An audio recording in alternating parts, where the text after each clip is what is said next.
Hey YouTube, this is Mike again with Patriot Coin Rings. Okay, so we got another customer. This will be from Dave and Gladys. They had brought me in a really nice looking PCGS silver Eisenhower. And this represents their, if I remember exactly how he explained it to me, his anniversary. I believe they were married in 1954, which was around when Eisenhower was in office. But he wasn't commemorated till 1974. So that's what he did, is he picked out in 1974 and he wanted to pick it out himself. He picked out a really nice one. It's a 74S, and the 74S's were a lot more rare to come by than the Denvers or the Ohio's. San Francisco had a very limited quantity of these that they had made.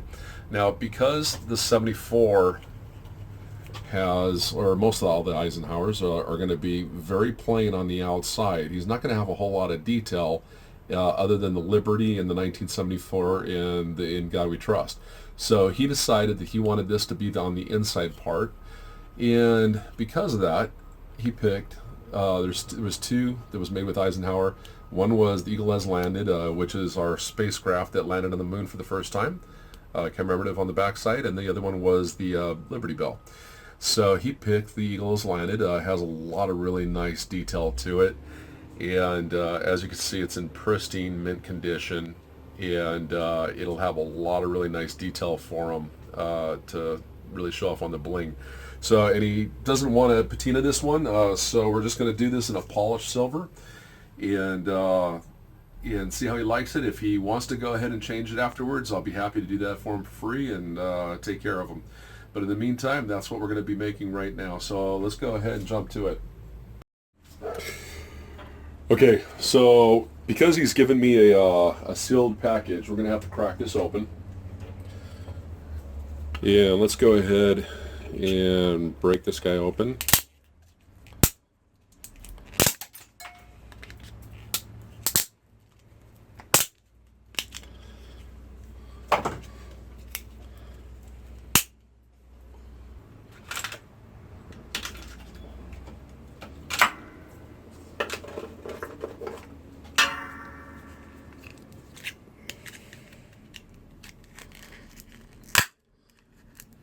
You just want to be careful not to hit the coin is all.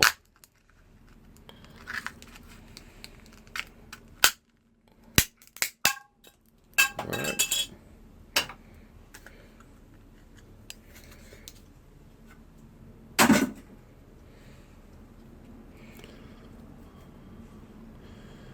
Alright. There you go, Dave. Got a beautiful mint coin there. Okay, so we're going to go ahead and get our punch, and the first thing we're going to do is go ahead and set it up with the size hole that we want to punch into it. And on this one I'm going to do about a 1/2 inch punch. He's got a rather large finger size. We have the spacing, spacer all the way around so that we get an absolute dead center punch on it. And we're going to go ahead and get that all put together.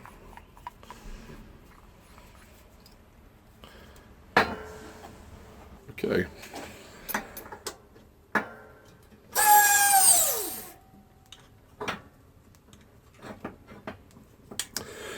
We're going to put it on a 6-ton press, and on the 6-ton press we'll be able to easily punch through silver.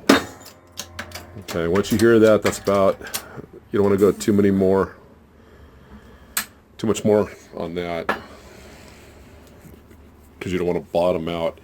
When I first started using this particular tool, a couple times I made the mistake of going too far, and what happens is it pushes it all the way down, and once this gets this corner hits the coin, it mars the coin up all the way around. So you only want to let it go that far. Now, to go ahead and make sure you save your silver, because you can always melt that down later. And to go ahead and get this out, what I'm going to do is I'm going to use the top section, put it on there like that, so that it's literally upside down now, and just hit it a couple times with your nylon mallet. There we go.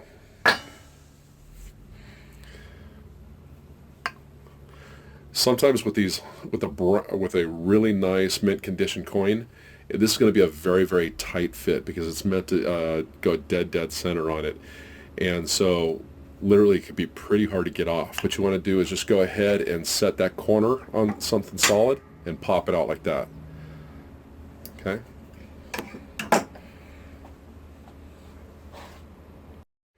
Okay, so now that we have the hole punched out of it, let's go ahead and use a deburring tool to neatly take off the sides. You can see how it just takes it off really nice and neat, makes a nice little rounded section for us, because that's going to be obviously one of the ends to where his finger is going to go, and it won't be so sharp that way. It also helps prevent, if it takes off any splits or anything, it'll prevent it from cracking on us, splitting. So that's all set up, so it's ready for annealing now. And you know what? I'm going to show you a little trick that you could do. If you haven't seen it in one of our previous videos, what you want to do is take a permanent marker, and you can just go ahead and mark the coin, okay? So I can just do that on both sides. What that's going to do is, when it's daytime like this, at nighttime we could go ahead and look for a very slight glow, because we don't want to get it too hot. Just enough where it's just barely starting to come out if the lights were all turned off. Now I got a lot of light in here right now, and it's hard to see. So until you're used to really doing these, you could do that little run. I think I picked that up from Fence Kit online. And go ahead and nail it at the second flame, not the first flame, up here at the second one. And just keep doing it. What's going to happen is that permanent marker is going to disappear when it's just the right temperature.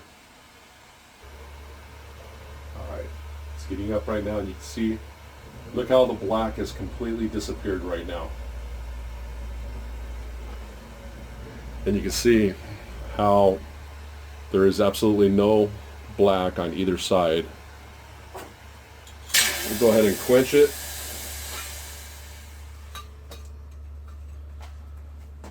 And in this is a Sparx number 2 quench bath. Now it's going to be very normal to see discoloration, and you'll see sometimes that'll happen. But once we start buffing all that out, and as we work it, that's going to all remove. Right now we're just worried about the shape.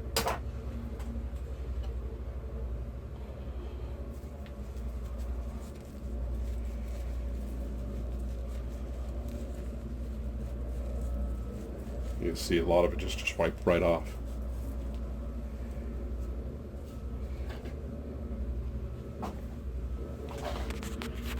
Okay, let's come back over here, because we're going to work on the press again.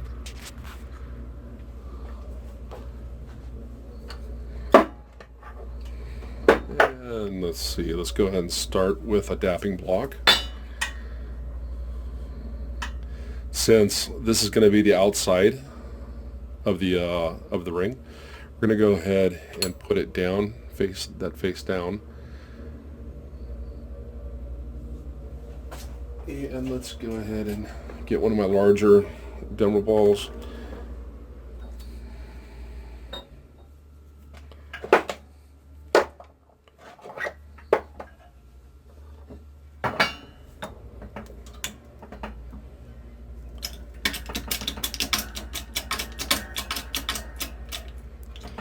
And the reason you want to start with a larger one is it helps fold the entire coin and not just the center. Otherwise you're going to get like a snow cone effect,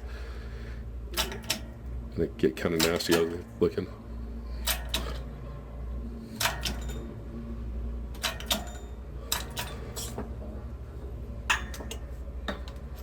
Okay, there we go. So we got a nice little cone shape going now.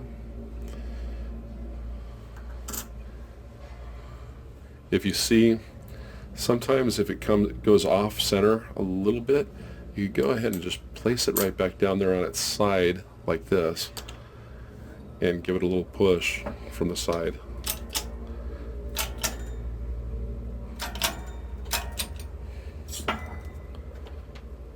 There we go. So now it's real nice and even.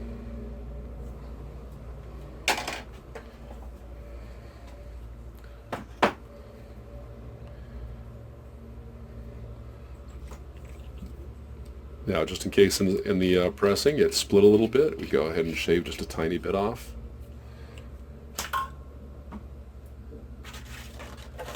And let's get some sandpaper up here to work with. I usually just set it up here on my vise, and you could always grind down the outside a little bit that way, just when you want to get some light sanding done. Otherwise, we can put it on the belt sander. So that looks good. All right, so now comes the fun part. Let's go ahead and find the die. I think we're going to use a 1.4 for this. Yep. It'll barely just start fitting in there. Before I put it in, I'm going to go ahead and get some Teflon tape and protect the sides with it.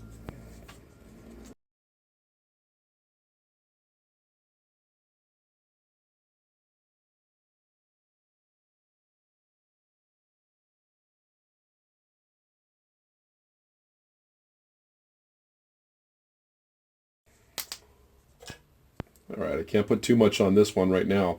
Normally we'd go about 20 wraps, but right now it's going to be just a perfect fit just to get in there.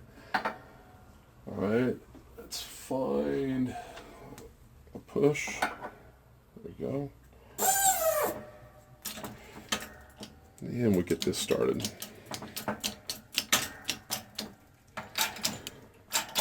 After I push this down, we're going to anneal it again because we need to soften up that metal a little bit more. You just feel it when you're pushing it through. So let's go ahead and take the Teflon off. You can see how it protects the sides. Okay, let's go ahead and anneal this up first real quick. Figure at least every time you can go back on the ring stretcher, you want to make sure it's annealed. Because this will be the one that splits it every time.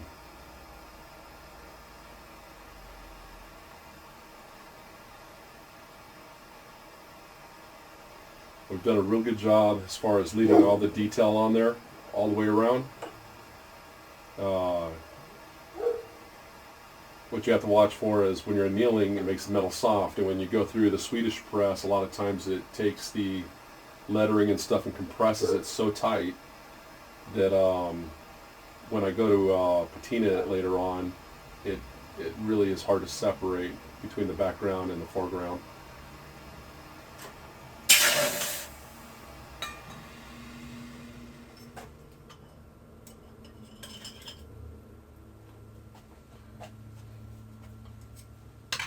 Okay.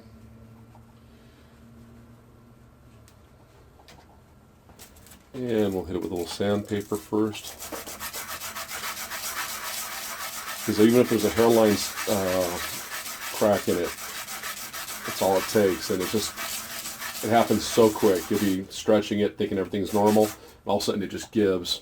And that's when you've lost the ring. I can show you a number of them. It just is part of the hobby. I mean, it's going to happen. Especially on these little smaller ones.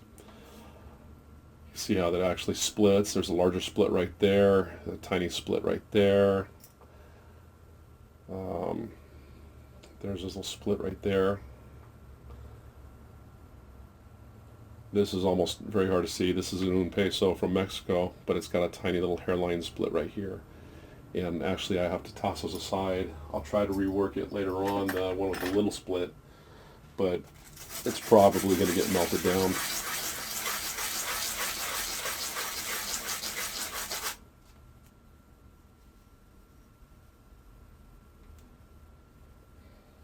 Okay. All right, let's go ahead and get our paper towel.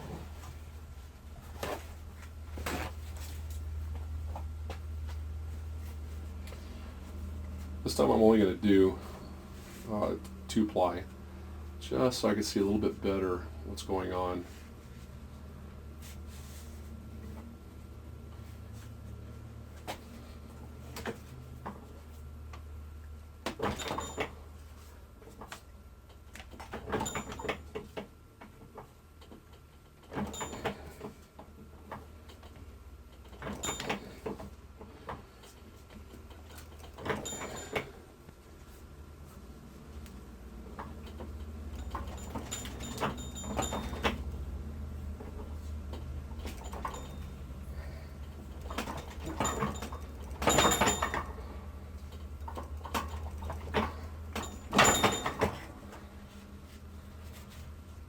Let's see where we're at.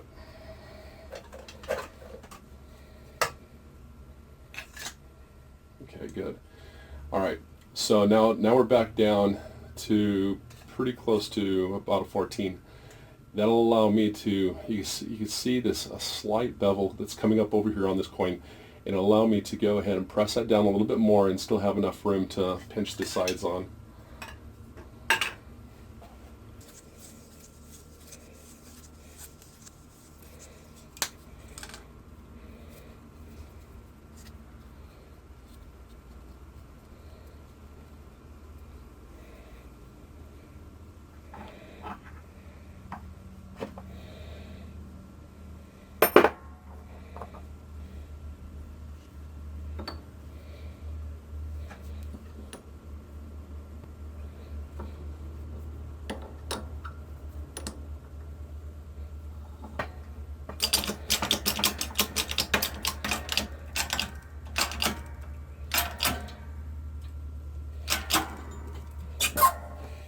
Okay, back down to the bottom.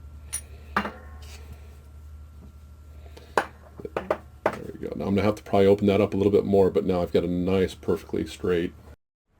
Okay, so I apologize. What you missed was my battery died. But anyways, what you missed was I just went ahead and I made sure that the ring was perfectly flat on all the way across, and now the band is really nice and straight.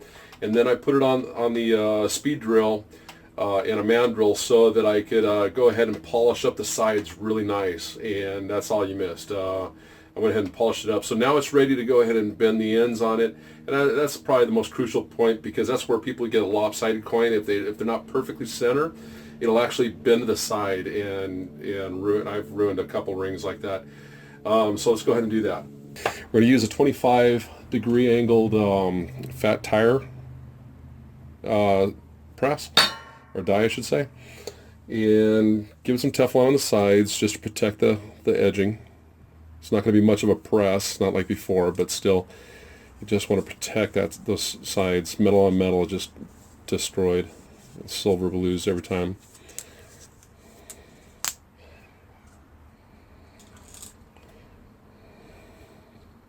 Okay.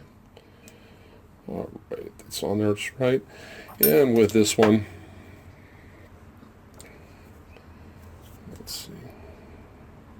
Yeah, I just wanted to make sure that I had my 25.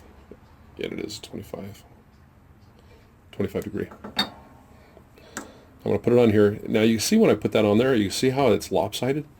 That's where you want to go ahead and level it out just right. And like I said, this is so crucial at this point. This will make or break you. Make sure it's dead center so it's not putting weight on one side or the other unevenly. And take your time with this.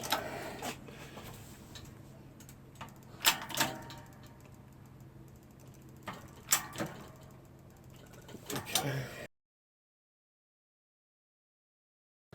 That should be about a size. Now let's go ahead and put on some Teflon on the other side, and we'll do the same thing.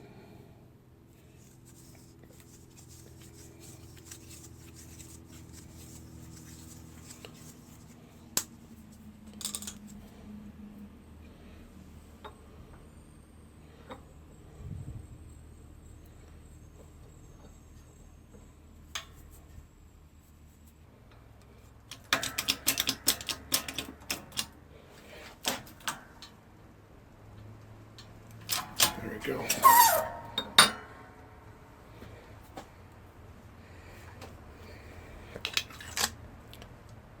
Flat out. All right, right on to 13. We are looking good. All right. And if this isn't perfect for Dave, well, I can always resize it.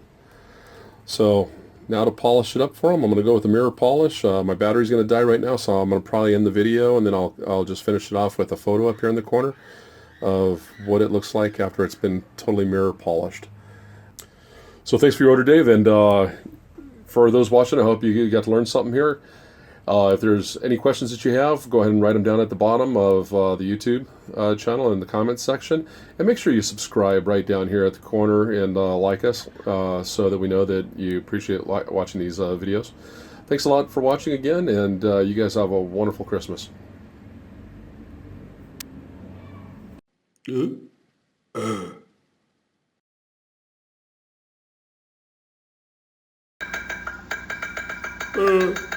Subscribe.